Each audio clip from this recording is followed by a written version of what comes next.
Em uma noite chuvosa de outono em Lisboa, Miguel descobriu uma mensagem no celular do seu noivo, revelando um caso secreto com outro homem.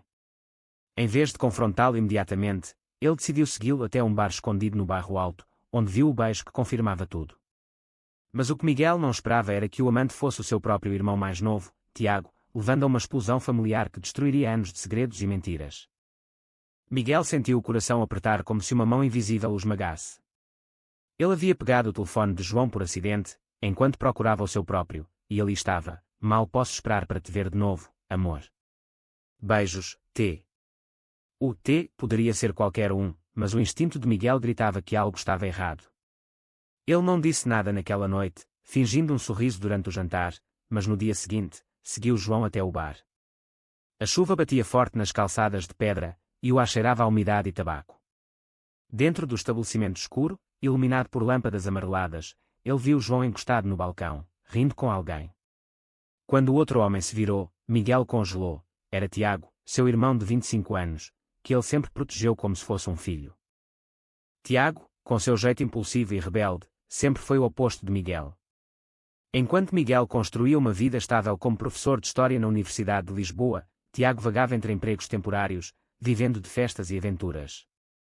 A família, conservadora e católica devota, via Tiago como o problemático, mas Miguel o defendia, ignorando os rumores sobre sua orientação sexual. Agora, tudo fazia sentido: as ausências inexplicáveis, as mentiras sobre onde passava as noites. Miguel saiu do bar correndo, a chuva misturando-se às lágrimas. Ele precisava confrontá-los, mas como?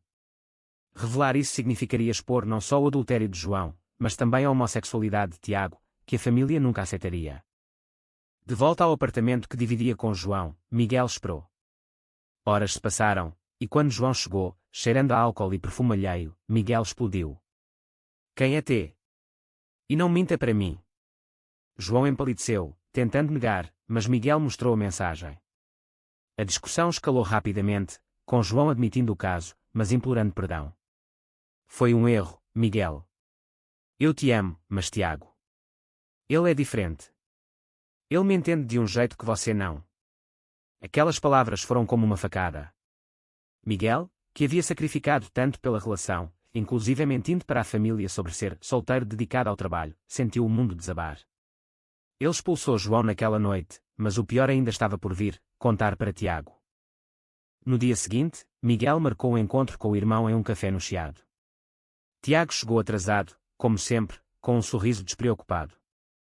Ei, mano, o que é de tão urgente? Miguel não perdeu tempo: você está dormindo com o meu noivo. O rosto de Tiago perdeu a cor. Ele tentou se explicar, dizendo que não sabia no início, que foi uma atração irresistível, mas Miguel não ouvia. Você me traiu, Tiago. Nossa família já é frágil o suficiente. Mãe e pai nunca vão perdoar isso. Tiago rebateu, acusando Miguel de hipocrisia: você vive escondido, fingindo ser hétero para agradar eles. Eu pelo menos assumo quem sou. A briga terminou com Tiago saindo furioso, deixando Miguel sozinho com sua dor. A família dos dois era típica da classe média lisboeta: pais aposentados, devotos à igreja, com visões tradicionais sobre casamento e moralidade. A mãe, Maria, sempre sonhava com netos e uma vida normal para os filhos. O pai, António, um ex-militar, via qualquer desvio como fraqueza. Miguel havia escondido sua sexualidade por anos, temendo rejeição. Agora, com o escândalo, ele se via forçado a escolher: proteger Tiago ou revelar tudo para punir a traição. Ele decidiu confrontar os pais, mas não sozinho. Ligou para João, exigindo que ele assumisse a responsabilidade. João, arrependido, concordou em vir à reunião familiar. A reunião aconteceu no domingo, na casa dos pais em Alfama. O ar estava tenso, com o cheiro de bacalhau assando no forno. Miguel começou devagar: há algo que preciso contar. Ele revelou sua orientação sexual primeiro, vendo o choque nos olhos da mãe. Filho, isso é um pecado. Você precisa de ajuda, disse ela, chorando. Então, veio a bomba: o caso de João com Tiago. António ficou em silêncio, o rosto vermelho de raiva. Tiago, que havia sido chamado também, defendeu-se: pai, eu amo quem eu amo. Isso não muda quem eu sou. Mas a reação foi brutal. António expulsou Tiago de casa, dizendo que ele não era mais bem-vindo. Maria implorou para Miguel consertar as coisas, mas ele se sentia culpado por ter iniciado o caos. Dias depois, Miguel se isolou, questionando suas escolhas. Ele havia perdido o noivo, alienado o irmão e ferido os pais. O trabalho na universidade se tornava insuportável, com colegas sussurrando sobre sua vida pessoal. Ele começou a frequentar um grupo de apoio para homens gays em Lisboa, onde ouviu histórias semelhantes de rejeição familiar. Lá, conheceu Pedro, um psicólogo de 35 anos, que o ajudou a processar a dor. Pedro era calmo, com olhos castanhos que transmitiam empatia. Você não é responsável pela felicidade de todos, Miguel. Às vezes, a verdade liberta, mesmo que doa.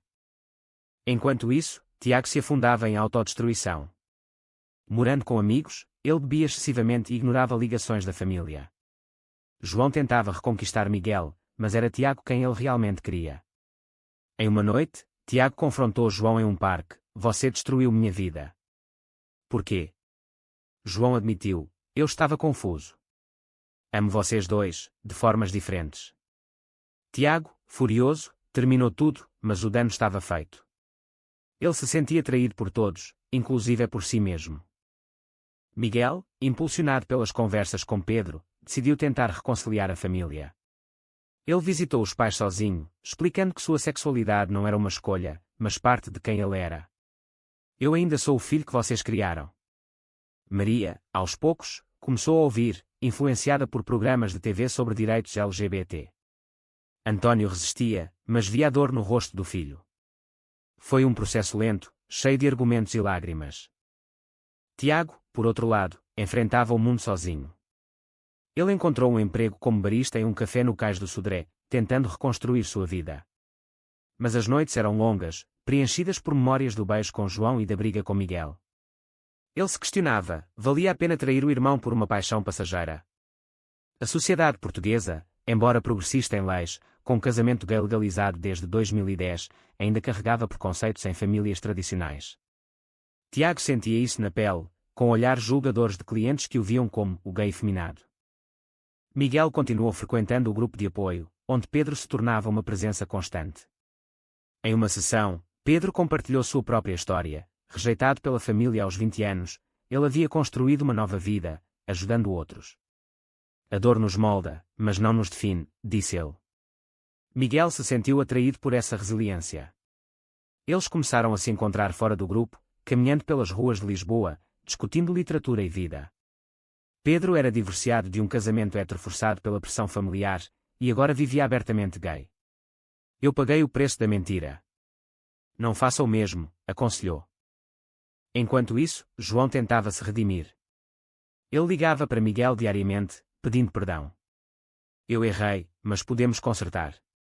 Miguel hesitava, dividido entre o amor residual e a traição. Em uma reunião, João revelou que Tiago o havia procurado primeiro, atraído pela estabilidade que João representava. "Ele estava perdido, Miguel. Eu fui fraco." Isso só aumentou a raiva de Miguel. Seu irmão o via como rival. Ele confrontou Tiago novamente, em um encontro tenso no apartamento de Miguel. "Por que você fez isso?" "João era meu", gritou Miguel. Tiago rebateu: "Você o tratava como um troféu, escondendo-o da família. Eu o via como ele é." A discussão revelou camadas de ressentimento. Tiago invejava a vida perfeita de Miguel, enquanto Miguel via Tiago como irresponsável. Eles choraram juntos pela primeira vez, admitindo falhas. "Eu sinto falta de você, mano", disse Tiago. Mas a reconciliação era frágil. Tiago ainda se recusava a pedir desculpas aos pais. A família se reuniu novamente, dessa vez com um padre amigo de Maria. O padre, progressista, falou sobre amor e perdão, citando a Bíblia de forma inclusiva. Antônio ouvia relutante, mas Maria implorava: "Não quero perder meus filhos." Tiago apareceu, surpreendendo todos. Ele se desculpou pela dor causada, mas defendeu sua identidade: ser gay não é errado. O erro foi esconder. Antônio explodiu: "Na minha casa, isso é inaceitável." Ele saiu da sala, deixando a família em pedaços. Miguel, exausto, buscou refúgio em Pedro. Eles passaram uma noite conversando no mirador da Senhora do Monte, vendo as luzes da cidade. Pedro beijou Miguel suavemente, um gesto de esperança. "Você merece ser feliz", sussurrou. Miguel correspondeu, mas o peso da família o impedia de se entregar totalmente. No dia seguinte, ele recebeu uma ligação de Maria. Antônio havia sofrido um infarto leve, estressado pelo conflito. No hospital, a família se uniu por necessidade. Tiago segurou a mão do pai, que, enfraquecido, murmurou: "Eu não entendo, mas te amo." Foi um momento de trégua. Miguel viu ali uma chance de mudança. Ele conversou com João pela última vez, terminando definitivamente: "Você nos destruiu. Adeus." João, devastado, deixou Lisboa, mudando-se para Porto. Tiago começou a terapia, lidando com sua impulsividade. Ele se reconectou com Miguel, ajudando-o a navegar o novo relacionamento com Pedro. Mas as cicatrizes permaneciam, amigos comuns os evitavam, e rumores no trabalho de Miguel persistiam. A sociedade portuguesa, com sua mistura de tolerância e conservadorismo, testava-os diariamente. Pedro incentivava Miguel a advogar por direitos LGBT, participando de marchas em Lisboa. Sua história pode ajudar outros. Miguel hesitava, temendo mais exposição. Em uma marcha, ele viu Tiago carregando uma bandeira arco-íris, orgulhoso. Isso o inspirou a falar publicamente sobre sua jornada. Com o tempo, a família começou a se curar. Maria frequentava um grupo de pais de filhos LGBT, aprendendo a aceitar. Antônio, após o susto de saúde, tornou-se mais reflexivo, lendo livros sobre o tema. "Eu fui criado assim, mas talvez esteja errado", admitiu em uma conversa com Miguel. Tiago voltou para casa aos domingos, reconstruindo laços. Miguel e Pedro oficializaram o relacionamento, vivendo juntos em um apartamento no Príncipe Real, bairro gay-friendly de Lisboa.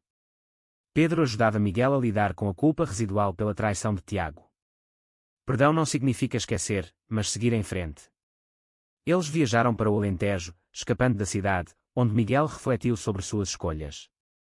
"Eu escondi tanto tempo, pagando com solidão."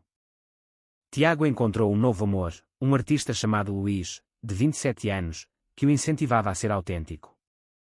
Eles se conheceram em uma galeria de arte no Lisboa Factory. Luís era aberto sobre sua sexualidade, vindo de uma família liberal. "Você não precisa se esconder", dizia. Tiago, influenciado, começou a escrever um blog sobre experiências LGBT em Portugal, ganhando seguidores. Mas o passado voltou a assombrar. João reapareceu, enviando uma carta a Miguel: "Eu mudei. Sinto falta do que tínhamos." Miguel mostrou a Pedro, que aconselhou ignorar. Tiago, sabendo, confrontou João por telefone: "Deixe-nos em paz. Você causou dano suficiente."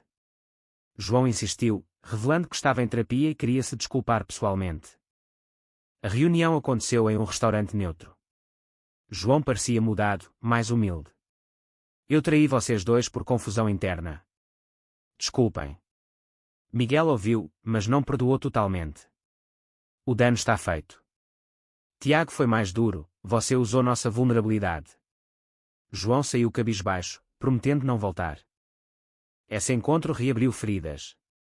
Miguel questionou seu relacionamento com Pedro: era real ou um rebound? Pedro o tranquilizou: "Nosso amor é construído em verdade, não em segredos." Eles fortaleceram o laço, planejando um compromisso. Na família, uma crise surgiu quando uma tia descobriu tudo e espalhou fofocas. Maria defendeu os filhos: "Eles são meus, e eu os amo." Antônio, surpreendentemente, apoiou: "Basta de julgamentos." Isso marcou uma virada. Tiago, com Luís, enfrentou preconceito no trabalho. Um cliente homofóbico o insultou, levando a uma demissão. Ele processou, ganhando apoio da comunidade LGBT. Miguel testemunhou no tribunal, expondo sua própria história. A vitória foi simbólica, destacando discriminação persistente em Portugal. Pedro propôs casamento a Miguel em uma viagem a Sintra. "Quero passar a vida com você." Miguel aceitou, mas com reservas: a família aprovaria. Eles anunciaram aos pais. Maria chorou de alegria, Antônio abençoou relutante. Tiago foi padrinho, selando a reconciliação. O casamento foi simples, na praia de Cascais, com amigos e família. Tiago discursou: "Aprendemos que amor não tem rótulos, mas consequências." Miguel sentiu paz, mas sabia que desafios viriam. Pós-casamento, Miguel publicou um artigo sobre sua jornada na universidade, inspirando alunos. Pedro abriu uma clínica para terapia LGBT. Tiago e Luís adotaram um cachorro, simbolizando estabilidade. Mas uma traição final surgiu. Luís confessou um flerte passado. Tiago, traumatizado, questionou tudo. Sou como João. Ele confrontou Luís, que jurou lealdade.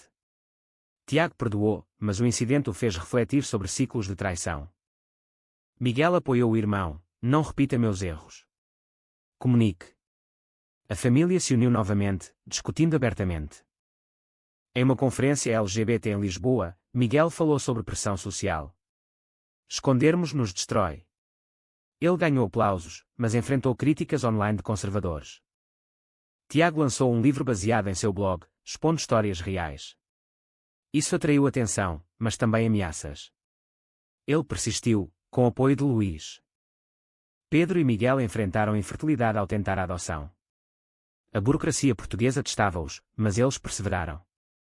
António, em seus últimos dias, sofrendo de problemas cardíacos, pediu perdão. Eu errei em julgar. Ele morreu em paz, deixando um legado de mudança. A família honrou sua memória com tolerância. Maria viajou com os filhos, abraçando suas vidas. Tiago casou com Luís, em uma cerimônia vibrante. Miguel foi padrinho, fechando o círculo. Anos depois, Miguel refletia no Miradouro, com Pedro ao lado. Eles adotaram uma criança, completando a família. Tiago e Luís prosperavam, advocando por direitos. Mas a sociedade ainda mudava devagar. Discriminação persistia, lembrando-os do preço pago. Miguel questionava: foram as escolhas certas? A traição inicial os fortaleceu ou os quebrou? No fim, a vida seguia, com lições aprendidas em dor e amor. A traição é sempre imperdoável, ou pode levar a um bem maior.